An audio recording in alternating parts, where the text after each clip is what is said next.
Well, the Florida Panthers on the road, ridiculous. Their last 4 road games outscoring the opposition 22-4. So I don't know if they want to go home, but regardless, they are going home for Game 3 coming up on Saturday in Sunrise. You heard Carolina there. They got to clean up some stuff. I know one of the things that you mentioned as we were watching this game, their wall play in their own zone. What did you see and what has to be different going forward? Well, on both goals that they gave up, they had the puck. They had possession with the puck. They've got to make a better decision with the puck. You don't always have to make a play. You'll see it here.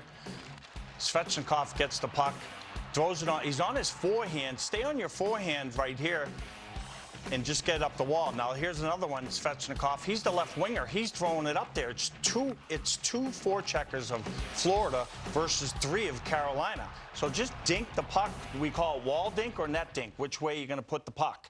So Orlov was calling for a wall dink, but not up past the hash mark, put it below the goal line. And that's what gave them an easy opportunity, because now they're skating down onto the puck because, you know, their D own the walls.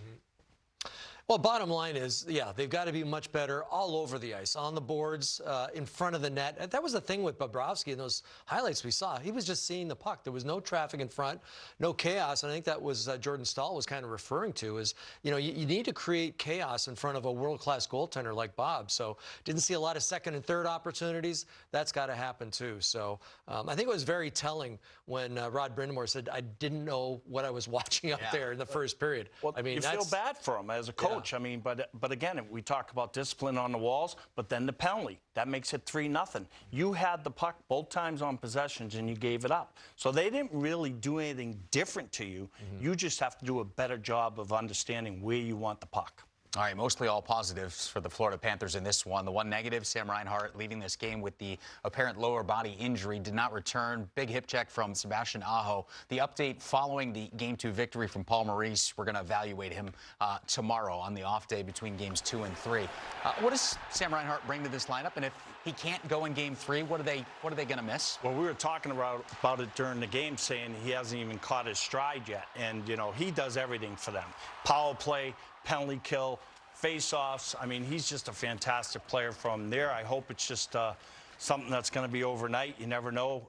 But he does a lot for this hockey team, and he was a big reason why they won the Cup last year. He was such a big reason. I'm sure he probably got some Conn Smythe votes for MVP, and, of course, it went to Connor McDavid on the losing squad. But he's a big part of it. I did like what the coaching staff did, though, and I think, Torch, you kind of picked this out, that after he went down, Paul Maurice took his fourth line, and he rotated each one of those guys with the second line, with the Barkov line. So first it was Gadjevich, then it was Greer, then it was Nosek. So, I mean, that just gives so much confidence to players, and it makes them feel good about themselves. They get to move up the line. It's not like they're never going to see the ice again, so they get to move up the lineup, and, you know, they were rewarded, and I thought they paid him back. But hopefully Reinhardt's okay. I think Maurice has done a fantastic job in all his adjustments, just his mindset, how he handles his team. One thing you hear through all the meetings is everybody is above the puck. If you're not forechecking the puck, you're above the puck. And even on that goal there, Svechnikov comes down, Forsland forces down the wall. The forward's up high, filling high on that, and keeps the play alive. And they play a little tic-tac triangle play, and they score a goal. That's what it's all about. That's Florida Panther hockey. And I think Paul Maurice has been fantastic in his playoffs, the way he handles his players, and how tonight you got rewarded as a fourth liner playing on the first line. Yeah. You're going to go to the wall for your coach. Yeah. Fantastic move. Can I just talk about the staff real quick? Paul Maurice, former defenseman. Jamie Compon, former defenseman. Sylvain Lefebvre, former defenseman. Miles Keefe, Miles Fee, former defenseman. The only guy who's not... Tuomo Ruutu was a forward.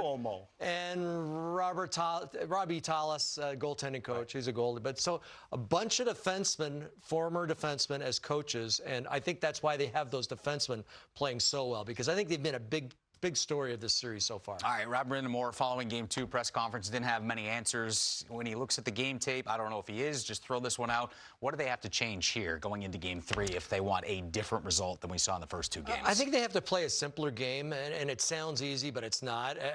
You know, they try to control the puck, but when they get shots, they got to make sure there's bodies in front of the net. I mean, they're just, you know, Bob's seeing the puck, so get bodies in front of the net. Hopefully they get some bodies back, too. And Chatfield, I think, is close. Jankowski, he got his first game back.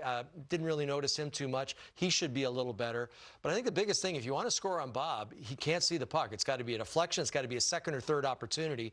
And they haven't had a lot of those yet. I say you go with first 10 minutes, not the first 20 minutes. First 10 minutes, let's get the puck deep. Let's get to work. Have a great third man high. And then make sure if you're deep, pinch the walls. Keep it very basic. Keep the game down to the first 10 minutes, nothing else. And let's come out of that 0-0 and go from there. When things are going this poorly for a team like Carolina, is it maybe a good thing to get away from this and get out on the road and kind of us against the world mentality? Absolutely. Absolutely. You're going to have dinners together. You're going to have, team meetings together. You're going to have video sessions in the hotel. It's good to hunker down and just make sure it's your group. And it's like you say, that's the attitude you have to have. It's us against the world.